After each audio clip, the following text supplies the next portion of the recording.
നിങ്ങൾ അറിഞ്ഞിട്ടില്ലാത്ത മനസ്സിലാക്കിയിട്ടില്ലാത്ത ഒരുപാട് ഗുണങ്ങൾ അടങ്ങിയിട്ടുള്ള ഒരു സസ്യമാണ്, ഒരു ഔഷധ സസ്യമാണ് എരിക്ക്. നമ്മൾ തൃശ്ശൂരിൽ നിന്ന് പാലക്കാട് സൈഡിലേക്കൊക്കെ പോകുമ്പോൾ നമുക്ക് റോഡിന്റെ ഇരുവശത്തും ഇങ്ങനെ കാണാം. അതായത് കൂടുതൽ വരണ്ട പ്രദേശങ്ങളിലാണ് ഇത് കൂടുതലായിട്ട് കാണുക. ഇത് വളരെ ചൂടോടുകൂടിയ ഒരു ഔഷധമാണ്. അതായത് കടുരസം തിക്തരസവും കൂടിയതാണ്, കടു വിഭാഗമാണ്, ഉഷ്ണവീര്യമാണ്. ഓക്കെ, അതാണ് ഇതിന്റെ ആയുർവേദ പ്രോപ്പർട്ടീസ്. അതുപോലെ തന്നെ ലഘു തീക്ഷ്ണ രൂക്ഷ ഗുണത്തോട് കൂടിയതാണ്, അതാണ് ഇതിന്റെ ഗുണങ്ങളും. ഓക്കെ, ഉഷ്ണതീക്ഷ്ണ ഗുണങ്ങളോട് കൂടിയതായതുകൊണ്ടാണ് ആചാര്യന്മാര് സംസ്കൃതത്തില് അർക്കം, അതായത് സൂര്യൻ എന്നർത്ഥം വരുന്ന അർക്കം എന്നാണ് ഇതിന് സംസ്കൃതത്തിൽ പേരിട്ടേക്കുന്നത്. ബൊട്ടാനിക്കൽ നെയിം കലോട്രോപ്പിസ് ജൈജാൻഷ്യ എന്നാണ്. അതുപോലെ തന്നെ ഫാമിലി നെയിം ആസ്ക്ലിപ്പിഡിയസ് ഫാമിലിയാണ്. രണ്ട് തരത്തിൽ കാണാം. അതായത് വെളുത്ത പൂവുള്ള ഒരു വെറൈറ്റി ഉണ്ട്, അതുപോലെ ചുവപ്പ് നിറമുള്ള പൂക്കളോട് കൂടിയ വേറൊരു വെറൈറ്റി ഉണ്ട്. നമുക്ക് കൂടുതലായിട്ടും വെളുത്ത പൂക്കൾ ഉള്ളത് കിട്ടുമെങ്കിൽ അതാണ് കൂടുതൽ ഉചിതം. അത് വരുമ്പോൾ ചുവപ്പ് ഉപയോഗിക്കാൻ വിരോധമില്ല. ഏറെക്കുറെ രസഗുണ വീര്യ വിഭാഗങ്ങളുടെ കാര്യത്തിൽ സെയിം ആണ്, തുല്യമാണ്. ഉഷ്ണതീക്ഷ്ണ സ്വഭാവങ്ങൾ ഉള്ളതുകൊണ്ട് വിരേചന ഔഷധങ്ങളുടെ ഗണത്തിലാണ് ചരകാചാര്യൻ ഈ ഔഷധം ഉൾപ്പെടുത്തിയിട്ടുള്ളത്. ഇതിൽ ഒരുപാട് ഗുണങ്ങളുണ്ട്. നമുക്കൊരു ആയുർവേദ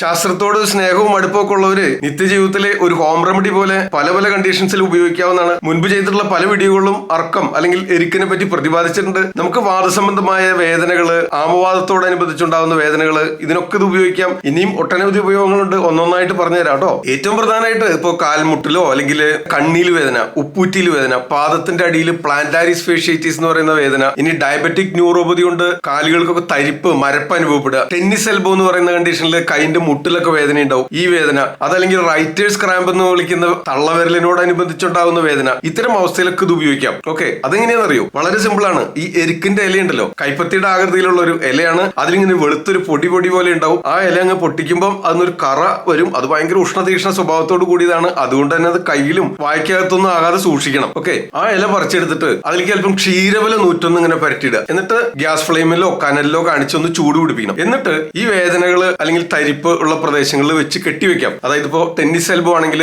കൈമുട്ടിൽ കെട്ടിവെക്കുക. ഈ ക്ഷീരബല 101 കൈമുട്ടിലും പുരട്ടുക. അതുപോലെ ഈ ഇലയിലും പുരട്ടിയിട്ട് ഒന്ന് ചൂട് പിടിച്ചതിന് ശേഷം ആ ടെന്നീസ് എൽബോ വേദന ബുദ്ധിമുട്ടുള്ള ഭാഗത്ത് കെട്ടിവെച്ച് കിടക്കുക. സന്ധ്യാകുമ്പോൾ കെട്ടുക, പിറ്റേ ദിവസം രാവിലെ അഴിച്ചു കളയുക. അങ്ങനെ ഒരു രാത്രി മുഴുവൻ കെട്ടിവെച്ച് കിടന്നാൽ ആ ടെന്നീസ് എൽബോ കൊണ്ടുള്ള വേദനയ്ക്ക് സമാധാനം കിട്ടും, ആശ്വാസം കിട്ടും. ഓക്കെ, അതുപോലെ തന്നെ കാൽക്കേനിയസ് ഫർ എന്ന് വിളിക്കുന്ന കണ്ടീഷൻ, ഉപ്പൂറ്റി വേദന. രാവിലെ എഴുന്നേറ്റ് കഴിഞ്ഞാൽ തറയിൽ കുത്താനൊക്കെ പറ്റില്ല സാറേ, കലശലായ വേദനയാണ്, പിന്നെ വെയിലൊക്കെ കുതിച്ചൊന്ന് ചൂടായി കഴിഞ്ഞാൽ മാത്രമേ ഈ വേദന കുറയുള്ളൂ എന്ന് പറയുന്നവരില്ലേ? പ്രത്യേകിച്ച് ആമവാദത്തിന്റെ ഒരു ലക്ഷണങ്ങളായിരിക്കാം ഇത്. ഓക്കെ, അപ്പൊ അത്തരക്കാര് ഇതേപോലെ നമുക്ക് എരിക്കിന്റെ ഇല പറിച്ചെടുക്കുക, ചൂട് പിടിപ്പിക്കുക. അതില് സഹജരാതി 3 ആവർത്തി തൈലം അത് നല്ലപോലെ തേച്ച് പിടിപ്പിച്ചിട്ട് ഉപ്പുറ്റിയില് വെച്ച് കെട്ടുന്നത് നല്ലതാണ്. അതുപോലെ പ്ലാന്റാരിസ് ഫേഷ്യേറ്റീസ്, അതായത് വാദകണ്ടകം എന്ന് വിളിക്കുന്ന, അതായത് പാദത്തിന്റെ അടിയിൽ ഒരു മുള്ളു പോലെ ഒരു എല്ല് വളർച്ച ഉണ്ടാവുക, അത് പാദത്തിന്റെ അടിയിലുള്ള മസിലുകളിൽ പ്രസ് ചെയ്യുന്ന വഴി കലശലായ വേദന രൂപപ്പെടുക. ഈ അവസ്ഥയിലും നമുക്ക് ഈ എരിക്കിന്റെ ഇലയിൽ ഇതുപോലെ ക്ഷീരബല 101 ആവർത്തിച്ച് പുരട്ടി ചൂട് പിടിപ്പിച്ചതിന് ശേഷം പാദത്തിന്റെ അടിയിൽ വെച്ച് കെട്ടുന്നത് നല്ലതാണ്. ഇനി അതുപോലെ തന്നെ ഡയബറ്റീസ് കൂടുതലായിട്ട് വർഷങ്ങളായിട്ട് നിങ്ങൾ ടെസ്റ്റ് ചെയ്യുമ്പോഴൊക്കെ ഷുഗർ നോർമല എന്ന് പറയും. അത് 2-3 നേരം ഗുളികകളോ അല്ലെങ്കിൽ 1-2 നേരം ഇൻസുലിൻ എടുക്കുന്നുണ്ടാവും. അതുകൊണ്ടാണ് ടെസ്റ്റ് ചെയ്യുമ്പോൾ ഇങ്ങനെ നോർമലായിട്ട് കാണുന്നത്. പക്ഷെ 5-10 വർഷമായിട്ടുള്ളവർക്ക് ഈ പ്രമേഹം ബാധിച്ചിട്ട് നമ്മുടെ നാഡീ ഞരമ്പുകളെ ബാധിക്കുമ്പോൾ അതുവഴിയായിട്ട് തരിപ്പ്, മരവിപ്പ് അനുഭവപ്പെടും. അത് കൂടുതലായിട്ടും പാദത്തിന്റെ അടിയിലൊക്കെയാണ് അനുഭവപ്പെടുക. കൈകളിലും പാദത്തിലൊക്കെയാണ് കൂടുതലായിട്ട് തരിപ്പ് അനുഭവപ്പെടുക. അപ്പോൾ അത്തരം രോഗാവസ്ഥയിൽ നമുക്ക് ഈ എരിക്കിന്റെ ഇല ചൂട് പിടിക്കണം. അതിനു മുമ്പ് അല്പം ക്ഷീരബല 101 ആവർത്തിച്ച് പരട്ടണം. അത് കനലിൽ കാണിച്ച് ചൂട് പിടിച്ചിട്ട് ഈ പ്ലാന്റാരിസ് ഫേഷ്യേറ്റീസ് എന്ന് വിളിക്കുന്ന രോഗാവസ്ഥയിൽ പാദത്തിന്റെ അടിയിൽ വെച്ച് കെട്ടിക്കിടക്കുക. രാത്രി കെട്ടിക്കിടക്കുക, ഒരു രാത്രി മുഴുവൻ വെച്ച് കെട്ടിക്കിടക്കണം. ഓക്കെ, പിറ്റേന്ന് രാവിലെ അത് അഴിച്ചു കളയാം. രാവിലെ എഴുന്നേറ്റാൽ ഉടനെ ഉണ്ടാവുന്ന നീർക്കെട്ടും വേദനയ്ക്കൊക്കെ ആശ്വാസം കിട്ടും. ഓക്കെ, അതിനായിട്ട് തലേ ദിവസം തന്നെ വെച്ച് കെട്ടി കിടക്കണം എന്നർത്ഥം. അത് ഈ രീതിയിലൊക്കെ ഇത് വർക്ക് ചെയ്യും. കാരണം എന്താ, ഈ പറഞ്ഞ വേദനകളും തരിപ്പും എല്ലാം തന്നെ വാദം വർദ്ധിച്ചുണ്ടാവുന്ന രോഗാവസ്ഥയാണ്. അപ്പൊ വാദം തണുപ്പാണ് എന്നുള്ളതുകൊണ്ട് ഈ പറഞ്ഞ ക്ഷീരബലയായാലും സഹജരാതിയായാലും എരിക്കിന്റെ ഇലയിലും ഒക്കെ ചൂടുള്ളതാണ്. ഓക്കെ, ഇത് വെരി സിമ്പിൾ ലോജിക്കാണ്. അപ്പൊ അവിടെ നമ്മൾ തൈലം പുരട്ടി ചൂട് പിടിപ്പിച്ച എരിക്കില വെച്ച് കെട്ടിക്കഴിഞ്ഞാൽ ആ വേദനയ്ക്ക് ആശ്വാസം ലഭിക്കും. അതുപോലെ ഡയബറ്റിക് ന്യൂറോപ്പതിയിൽ ഉണ്ടാവുന്ന തരിപ്പും ഈ ശരീരത്തിൽ വാദം വർദ്ധിക്കുന്നുണ്ട്. അതുകൊണ്ടാണ് വാദികമായിട്ടുള്ള പ്രമേഹമായിരിക്കാം, അതല്ലെങ്കിൽ പ്രമേഹം വർദ്ധിച്ച് വർഷങ്ങളോളം നിലനിന്ന് വാദം വർദ്ധിച്ചിട്ടുള്ള അവസ്ഥയായി മാറിയിട്ടുണ്ടാവാം. അപ്പൊ അതുകൊണ്ടാണ് വാദിക പ്രമേഹമായിട്ടുണ്ടാവുന്ന പറയുന്നത്. അപ്പൊ ആ സമയത്ത് വാദസംബന്ധമായ വേദനകള്, തരിപ്പ് ഒക്കെ പതിവാണ്. ഓക്കെ, ആ സമയത്ത് അത്തരം അവസ്ഥയിൽ നമുക്ക് ഈ എരിക്കിന്റെ ഇലയിൽ തൈലം പുരട്ടി ചൂട് പിടിപ്പിച്ച് അവിടെ വെച്ച് കെട്ടിവെക്കുന്നതിലാണ്. പൊതുവെ ക്ഷീരബല 101 ആകുമ്പോൾ കുറച്ചും കൂടി കൂടുതൽ സ്നിഗ്ധത ലഭിക്കും, വാദശമനമാണ്. അതുപോലെ സഹജരാതി 3 ആവർത്തി തൈലവും ചൂടാക്കി പെട്ടാവുന്നതാണ്. ഈ പറയുന്നതിൽ ഒരു താൽക്കാലിക ആശ്വാസത്തിന് വേണ്ടി മാത്രമുള്ള വിദ്യകളാണ് കേട്ടോ. ഓക്കെ, തീർച്ചയായിട്ടും ഇതൊക്കെ ഗുരുതരമായ വളരെ കാലം നീണ്ടു നിൽക്കുന്ന പഴകിയ രോഗാവസ്ഥകളാണ്. ഒരു ആയുർവേദ ഡോക്ടറെ നേരിട്ടുള്ള കൺസൾട്ടേഷന് ശേഷം ഉള്ളിൽ ഔഷധങ്ങളും നിങ്ങളുടെ ബോഡി ടൈപ്പ് അനുസരിച്ചുള്ള ഭക്ഷണരീതി, ജീവിത രീതിയിൽ വേണ്ടതായ മാറ്റങ്ങൾ വരുത്തുക, പുറമേക്കുള്ള തൈലങ്ങൾ നിശ്ചയിച്ച് നിത്യേന ശീലിക്കുക. അതുകൊണ്ടൊക്കെ ഈ രോഗാവസ്ഥയ്ക്ക് കാര്യമായ ഭേദം കിട്ടുള്ളൂ. പക്ഷെ ഈ പൊടിക്കൈ കൊണ്ട് ഒരു താൽക്കാലിക ആശ്വാസത്തിന് ഇത് മതിയാകും. അതുപോലെ മറ്റു ചില പ്രയോഗങ്ങൾ ഉണ്ട്. അതായത് നമുക്ക് ഷൂ ഒക്കെ ധരിക്കുന്ന ഉപയോഗിക്കുന്നവരാണെങ്കിൽ, ഈ പാദത്തിന്റെ ഇടയിൽ തരിപ്പോ പുകച്ചിലോ വേദനയോ ഒക്കെ ഉള്ളവരാണെങ്കിൽ ആ സോക്സിനകത്ത് ഈ എരിക്കിന്റെ ഇല ഒന്ന് കനലിൽ കാണിച്ച് ചൂട് പിടിപ്പിച്ചിട്ട് സോക്സിന്റെ അടിയിൽ വെക്കുക. എന്നിട്ട് സോക്സ് ഇട്ടിട്ട് പാദത്തിന്റെ അടിയിൽ വെച്ച് സോക്സ് ഇട്ടിട്ട് അതിന്റെ മീതെ ഷൂട്ട് പോവാം. ഓക്കെ, അപ്പൊ ഒരു ദിവസം മുഴുവൻ ഈ എരിക്കിന്റെ ചൂട് പാദത്തിന്റെ അടിയിൽ കിട്ടുമ്പോൾ നമുക്ക് ഈ വാദസംബന്ധമായ വേദനയും തരിപ്പും നമ്പരും ഒക്കെ കുറയുന്നതിന് സഹായകരമാവും. ഇനി അതുപോലെ മറ്റൊരു പ്രയോഗമാണ് നമ്മൾ ഇലക്കിഴികൾ, വാദസംബന്ധമായ സന്ധിവാദമായാലും ആമവാദമായാലും ഇലക്കിഴിയൊക്കെ പിടിക്കാറുണ്ട്. അപ്പൊ ഇലക്കിഴി പിടിക്കുമ്പോൾ ഇത് വാദസംബന്ധമായ രോഗാവസ്ഥകളാകുമ്പോൾ നമുക്ക് പ്രത്യേകിച്ച് ആമവാദവും സന്ധിവാദവും, ഇവിടെ വാദമാണ് കൂടുതലായിരിക്കുന്നത്, ഇവിടെ തണുപ്പ് മാത്രമേ ഉള്ളൂ. രക്തവാദത്തിൽ അത്ര അനുയോജ്യമല്ല, കാരണം രക്തവാദത്തിൽ പിത്തദോഷവും രക്തദുഷ്ടിയും കൂടെ ഉള്ളതുകൊണ്ട് ചൂട് കൂടുതലായാലും പറ്റില്ല. അപ്പൊ അതുകൊണ്ട് പക്ഷെ ആമവാദത്തില് അതുപോലെ സന്ധിവാദത്തിലും നമുക്ക് ഈ എരിക്കില അരിഞ്ഞ് ചേർത്ത്, ഇപ്പൊ നമ്മള് മുരിങ്ങയില, മുരിക്കിന്റെ ഇല, പുളിയുടെ ഇല ഒക്കെ ചേർക്കും. അതിന്റെ കൂടെ എരിക്കലയും കൂടെ അരിഞ്ഞ് ചേർത്ത് ഒന്ന് ചട്ടിയിൽ വറുത്തെടുത്ത് കിഴി കെട്ടി ചൂട് പിടിച്ചിട്ട് ആ വേദനയുള്ള ഭാഗങ്ങൾ കിഴി പിടിക്കാനായിട്ട് ഉപയോഗിക്കാറുണ്ട്. അതും ഈ ആമവാദ സംബന്ധമായോ സന്ധിവാദ സംബന്ധമായോ ഉണ്ടാകുന്ന വേദനകൾക്ക് ആശ്വാസം ലഭിക്കുന്നതിന് സഹായകരമാവും. ഈ ഔഷധ സസ്യം എരിക്ക് നമുക്ക് സമൂലം ഉപയോഗിക്കാവുന്ന, കാരണം ഇതിന്റെ വേരുമലത്തെ തൊലി, ഇതിന്റെ തണ്ട്, ഇതെന്ന് വരുന്ന കറ, ഇതിന്റെ ഇല, ഇതിന്റെ പൂവ്, ഇതിന്റെ കായ് എല്ലാം ഔഷധ ഗുണമുള്ളതാണ്. നമുക്ക് ഓരോരോ സ്റ്റേജിൽ നമുക്ക് ഓരോരോ ഔഷധങ്ങൾ തയ്യാറാക്കാനായിട്ടും ചികിത്സയ്ക്കായിട്ടും ഉപയോഗിച്ചു വരാറുള്ള ഒരു ഔഷധ സസ്യമാണ്. പറഞ്ഞ പോലെ നീര് വേദനയ്ക്കൊക്കെ സമാധാനം ഉണ്ടാവും. അതുപോലെ ചൊറി, ചെരങ്ങ്, അത്തരം ത്വക്ക് രോഗങ്ങൾ ശമിക്കും. വിരേചന സ്വഭാവമുള്ളതാണ്. പാമ്പ് വിഷത്തിന് ഉപയോഗിച്ചു വരാറുണ്ട്. പാമ്പ് വിഷബാധ ഏറ്റുള്ള കേസുകളിൽ ഉപയോഗിച്ചു വരാറുണ്ട് പണ്ടുകാലത്ത് വിഷവൈദ്യന്മാരൊക്കെ. അടുത്തതായിട്ട് ആസ്മയ്ക്കും കഫക്കെട്ടിനും ഒക്കെ ഉപകാരപ്പെടുന്ന ഒരു പൊടിക്കൈ പറഞ്ഞുതരാം. അതിനായിട്ട് നമുക്ക് വേണ്ടത് വെളുത്ത എരിക്കിന്റെ പൂവാണ്. വെളുത്ത എരിക്കിന്റെ പൂവ് പറിച്ചെടുത്തിട്ട് നിഴലിലിട്ട് ഉണക്കണം. അതൊരു 6-7 ദിവസം എടുക്കും. എരിക്കിന്റെ പൂവ് പറിച്ചെടുക്കുക, അതിലത്തെ കറ വാർന്നു പോകണം. എന്നിട്ട് അതൊരു പേപ്പർ വിരിച്ചിട്ടേ നിഴലില് അകത്ത് റൂമിനകത്ത് മതി, അതിൽ പരത്തിയിടുമ്പോൾ ഒരു 6-7 ദിവസം കൊണ്ട് അതിങ്ങനെ ഉണങ്ങി വരും. ഓക്കെ,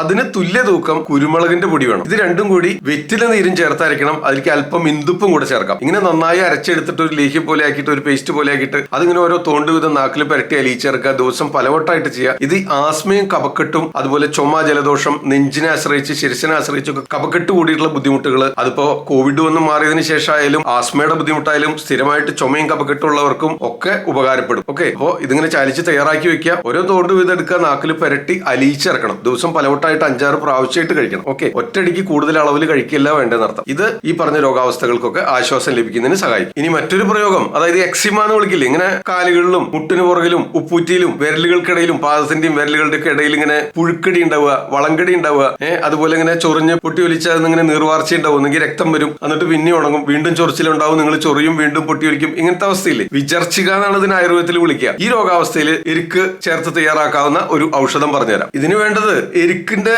കായ ഒരു പാർട്ട് വേണം, അതുപോലെ കരിനുച്ചിയുടെ ഇല ഒരു ഭാഗം വേണം, മഞ്ഞളിന്റെ ഇല ഒരു ഭാഗം വേണം. ഇത് മൂന്നും കൂടി തുല്യ അളവിലെടുത്ത് അരച്ചിട്ട്, ഉദാഹരണത്തിന് ഇപ്പൊ ഇത് മൂന്നും കൂടി അരച്ചത് ഒരു 100 ഗ്രാം ഉണ്ടെന്ന് വെക്കുക, അതിന്റെ 4 ഇരട്ടി ആട്ടുംപാൽ വേണം. ഒരു 400 മില്ലിയോ 500 മില്ലിയോ ആട്ടുംപാൽ എടുക്കാം. ഓക്കെ, ദ്രവ്യാകുമ്പോൾ ഇച്ചിരി കൂട്ടി എടുക്കാം. ഓക്കെ, എന്നിട്ട് അതിന്റെ പകുതി അളവിൽ, അതായത് ഇപ്പോ ഒരു 500 മില്ലി ആട്ടുംപാൽ എടുക്കുകയാണെങ്കിൽ 250 മില്ലി നല്ലെണ്ണ വേണം. ഓക്കെ, ഈ രീതിയിൽ കൽക്കൻ അരച്ചെടുത്തതും അതുപോലെ ഈ പാലും നല്ലെണ്ണയും കൂടെ ചേർത്ത് കാച്ചി അരിച്ചെടുക്കുന്ന തൈലം ഉണ്ടല്ലോ, മണൽ പാകത്തിൽ അരിച്ചെടുക്കുക. ഈ തൈലം നമുക്ക് വളങ്കടി, ചൊറിച്ചില്, പുഴുക്കടി, ഫംഗൽ ഇൻഫെക്ഷൻ, കാൽവിരലുകൾക്കിടയിൽ ഉണ്ടാകുന്ന ഫംഗൽ ഇൻഫെക്ഷൻ, അതുപോലെ എക്സിമ പോലത്തെ വിചർച്ചിക പോലെ ചൊറിഞ്ഞ പൊട്ടി ഇങ്ങനെ നീർവാർച്ച വരിക, വീണ്ടും കരിഞ്ഞു പോവുക, വീണ്ടും ചൊറിയ, അങ്ങനെ സ്ഥിരമായിട്ട് വളരെ കാലം പഴകിയ വ്രണങ്ങളും ചൊറിച്ചിലും പുഴുക്കടിയും ഇതൊക്കെ ശമിക്കുന്നതിന് ഈ തൈലം കൂടെ കൂടെ പരട്ടി കൊടുത്താൽ താൽക്കാലിക ആശ്വാസം ലഭിക്കും. ഇത് രക്തദൂഷ്യവുമായി ബന്ധപ്പെട്ട രോഗാവസ്ഥയാണ്, വളരെ കാലം നീണ്ടു നിൽക്കുന്നതാണ്. പഴകിയ രോഗാവസ്ഥ ആയതുകൊണ്ട് ഉള്ളിലേക്ക് ഒരു ആയുർവേദ ഡോക്ടറെ കൺസൾട്ട് ചെയ്തിട്ട് കൃത്യമായിട്ട് ഉള്ളിലേക്ക് വേണ്ടതായ മരുന്നുകൾ കഴിച്ചാലേ ഇത് പൂർണ്ണമായിട്ട് മാറ്റിയെടുക്കാനായിട്ട് സാധിക്കുള്ളൂ. ഇനി ആമവാദത്തിലും സന്ധിവാദത്തിലും സന്ധികളിൽ ജോയിന്റ്സിലൊക്കെ ഉണ്ടാകുന്ന നീർക്കെട്ടും വേദനയില്ലേ, ഇത് ശമിക്കുന്നതിന് ഉപയോഗിക്കാവുന്ന ഒരു വിദ്യ പറയാം. അതായത് അമുക്കുരും എരിക്കിന്റെ വേരും ഗുഗ്ഗുലും ഇത് തുല്യമായിട്ട് എടുക്കുക. എന്നിട്ട് നന്നായിട്ട് അരച്ചിട്ട് ഗുളിക രൂപത്തിൽ ഉരുട്ടുക. ചെറിയ കുരുമുളക് പ്രമാണമുള്ള ഗുളികളായിട്ട് നിഴലിൽ ഉണക്കി സൂക്ഷിക്കുക. ഈ ഗുളികൾ രാവിലെയും വൈകിട്ട് കഴിക്കാം, അതല്ലെങ്കിൽ 1 വീതം 3 നേരം കഴിക്കാം. അതുപോലെ കഷായങ്ങളുടെ കൂടെയൊക്കെ മേമ്പൊടിയായിട്ട് ചേർത്ത് കഴിക്കാം. അത് ഈ സന്ധിവാദത്തിലും ആമവാദത്തിലും ഉണ്ടാകുന്ന വേദനകളും നീർക്കെട്ടും കുറയുന്നതിന് സഹായിക്കും. ഇതിലെടുക്കുന്ന ഗുഗ്ഗുലു ശുദ്ധി ചെയ്തെടുക്കണം. ശുദ്ധി ചെയ്ത ഗുഗ്ഗുലു വേണം, എരിക്കിന്റെ വേര് വേണം, അതുപോലെ അമുക്കുരും വേണം. ഇത് തുല്യ അളവിലെടുത്ത് നന്നായിട്ട് അരയ്ക്കണം. നിഴലിൽ ഉണക്കി ഗുളികളായിട്ട് സൂക്ഷിക്കുക. അത് ഈ ആമവാദത്തിലും സന്ധിവാദത്തിലും വേദനകൾക്കും നീർക്കെട്ടിനും സമാധാനം ലഭിക്കുന്നതിന് സഹായകരമാവും. കഷായത്തിന്റെ ഒക്കെ കൂടെ ചേർത്ത് മേമ്പൊടിയായിട്ടും ഉപയോഗിക്കാൻ. ഈ വീഡിയോ ഒക്കെ ഇഷ്ടമാവുന്നുണ്ടെങ്കിൽ നിങ്ങളൊന്ന് ലൈക്ക് ചെയ്തിട്ട് മുഴുവൻ കണ്ടതിന് ശേഷം എല്ലാവർക്കും ഷെയർ ചെയ്ത് കൊടുക്കണം കേട്ടോ. ഇനിയിപ്പോ മഴക്കാലം വരാൻ പോവാണ്. നമ്മൾ സ്കൂളിലൊക്കെ പോയി കുട്ടികളൊക്കെ ചെളിവെള്ളത്തിലൊക്കെ കളിച്ചു വന്നിട്ട് ഈ കാൽവിരലുകളുടെ ഇടയിൽ ഇങ്ങനെ പുഴുക്കടി, ഫംഗൽ ഇൻഫെക്ഷൻ ഉണ്ടാവും ഇല്ലേ. ഈ അവസ്ഥയിൽ നിങ്ങൾക്ക് മറ്റു മരുന്നുകളൊന്നും കിട്ടിയില്ലെങ്കിൽ തൽക്കാലത്തേക്ക് നമുക്ക് ഈ എരിക്കിന്റെ ഇല പറിച്ചെടുക്കുമ്പോൾ ഒരു പശ, ഒരു കറ വരുന്നു പറഞ്ഞില്ലേ, ആ കറ, ആ പാല് അവിടെ അങ്ങോട്ട് പരട്ടി കൊടുക്കുക. ഇച്ചിരി നീറ്റിലൊക്കെ ഉണ്ടാവും, പക്ഷെ അത് കൂടെ കൂടെ പരട്ടി കഴിഞ്ഞാൽ ആ കാൽവിരലുകൾക്ക് ഇടയിൽ ഉണ്ടാകുന്ന പുഴുക്കടിയും ഫംഗൽ ഇൻഫെക്ഷനും ഒക്കെ മാറിപ്പോകുന്നതിന് സഹായകരവും. ഈ ചൊറി ചെരങ്ങിനൊക്കെ ഉപയോഗിക്കാൻ പറ്റിയ മറ്റൊരു വിദ്യ കൂടെ പറഞ്ഞുതരാം. അതായത് എരിക്കിന്റെ ഇല അരിഞ്ഞെടുക്കുക, അതുപോലെ തന്നെ നാളികേരം പാല് പിഴിഞ്ഞ് പിഴിഞ്ഞ ചണ്ടി ഉണ്ടല്ലോ, നാളികേര പീര, ഇതും കൂടെ ഒരു രാത്രി അടച്ചു വെക്കുക, നല്ലോണം ചേർത്ത് തിരുമ്മിട്ട്. എന്നിട്ട് പിറ്റേ ദിവസം അത് പിഴിഞ്ഞെടുത്തിട്ട് കിട്ടുന്ന നീരില് അല്പം ഗന്ധകം കൂടെ പൊടിച്ചിട്ട് ചാലിച്ചിട്ട് ഈ വ്രണങ്ങളില് ഈ ചൊറി ചിരങ്ങ് ഇത്തരം രോഗാവസ്ഥകളുള്ളിടത്ത് കൂടെ കൂടെ പരട്ടി കൊടുത്താൽ അത് താൽക്കാലിക ആശ്വാസം കിട്ടുന്നതിന് സഹായകരമാവും. ഈ പറഞ്ഞ പൊടിക്കൈകളൊക്കെ കയ്യെഴുത്ത് പ്രതികളിൽ കിട്ടിയിട്ടുള്ള അനുഭവമാണ്. ഞാൻ പ്രയോഗിക്കാറില്ല കേട്ടോ. നിങ്ങൾ ഉപയോഗിച്ച് നോക്കിയതിന് ശേഷമുള്ള റിസൾട്ട് താഴെ കമന്റ് ബോക്സിൽ രേഖപ്പെടുത്തുക. ഈ പറഞ്ഞ എക്സിമ പോലത്തെ, അതായത് പഴകിയ വിചർച്ചിക എന്ന് വിളിക്കുന്ന ചൊറിച്ചിലോടുകൂടി ചൊറിഞ്ഞു പൊട്ടി ഒലിച്ചു വരുന്ന ഇത്തരം അവസ്ഥയുണ്ടല്ലോ, ഇവിടെ നമുക്ക് പ്രയോഗിക്കാൻ പറ്റിയ ഒരു ഭസ്മത്തിന്റെ പ്രയോഗം പറയാം. ഈ ഭസ്മം തയ്യാറാക്കാനായിട്ട് നമുക്ക് എരിക്കിന്റെ ഇല, വെളുത്ത എരിക്കിന്റെ ഇല പറിച്ച് അരച്ചെടുക്കുക. എന്നിട്ട് ഉരുട്ടിയെടുത്തതിന് ശേഷം അതിന്റെ മുകളിലായിട്ട് കടുക് അരച്ച് പുതിയ, കടുക് നന്നായിട്ട് അരച്ചിട്ട് അത് പുതിയ, എന്നിട്ട് അതിന്റെ മീതെ ചെളി കൊണ്ട് പൊത്തിയിട്ട് അതൊരു ബോൾ പോലെ ആക്കിയിട്ട് കനലിലിട്ടിട്ട് 24 മണിക്കൂർ തുടർച്ചയായിട്ട് കത്തിക്കണം. ഓക്കെ, അതിനുശേഷം ആ മണ്ണൊക്കെ തട്ടിക്കളഞ്ഞിട്ട് അതിന്റെ ഉള്ളിൽ കിട്ടുന്ന ആ പൊടിയുള്ള ആ ഭസ്മം അത് പൊടിച്ചെടുത്തിട്ട് കടുകെണ്ണയിൽ ചാലിച്ച് പുരട്ടി കഴിഞ്ഞാൽ ഇത്തരം എക്സിമ കണ്ടീഷൻസ് ശമിക്കുന്നതിന് സഹായകരമാവും. ഇങ്ങനെ ഒരുപാട് രോഗാവസ്ഥകളിൽ ഉപയോഗിക്കാൻ കഴിയുന്ന ഒരു സംഗതിയാണ്. നമുക്ക് വളരെ എളുപ്പമായിട്ട് ഈ പറഞ്ഞ കൈമുട്ടിലും കാൽപാദത്തിലും കാൽമുട്ടിലും ഒക്കെ ഉണ്ടാകുന്ന വേദനകൾക്കും നീർക്കെട്ടിനും ശമനം കിട്ടുന്നതിന് ഈ ഇലയിൽ ചൂട് പിടിപ്പിച്ച് ക്ഷീരബലിയും സകരാതി 3 ആവർത്തിയൊക്കെ പുരട്ടി കെട്ടിവെച്ചാൽ വേദനയ്ക്ക് ആശ്വാസം ലഭിക്കുന്നതാണ്. അത് ഉറപ്പാണ്, നമ്മൾ ചെയ്യാറുള്ളതാണ്. അതുപോലെ ഇതിന്റെ ഇല അരിഞ്ഞെടുത്ത് മറ്റ് ഇലകൾ, അതായത് നമുക്ക് മുരിങ്ങയിലെയും മുരുക്കിന്റെ ഇലയും കുരുമുളകിന്റെ ഇലയും പുളിയിലെയും ഒക്കെ ചേർത്ത് കിഴി പിടിക്കാനായിട്ടും എരിക്കിന്റെ ഇല ഉപയോഗിക്കാം. നമ്മൾ മുൻപ് വീഡിയോകളിൽ പറയാറുള്ളതാ. ഓക്കെ, അപ്പൊ ഇതൊക്കെ ഉപയോഗിച്ച് നോക്കിയിട്ട് അതിന്റെ ഫലം നിങ്ങൾ താഴെ കമന്റ് ബോക്സിൽ രേഖപ്പെടുത്തുക. എല്ലാവർക്കും ഉപകാരപ്പെട്ടു. ഇവിടെ കൊടുത്തിട്ടുള്ള വീഡിയോന്റെ ലിങ്ക് ഒക്കെ നിങ്ങൾക്ക് ഉപകാരപ്പെടും. തീർച്ചയായിട്ടും കയറി കാണുക, എല്ലാവർക്കും ഷെയർ ചെയ്ത് കൊടുക്കുക. ഞാൻ ഡോക്ടർ സേവ്യർ, മറ്റൊരു വീഡിയോയിൽ വീണ്ടും കാണാം. ആദ്യം ആയുർവേദം.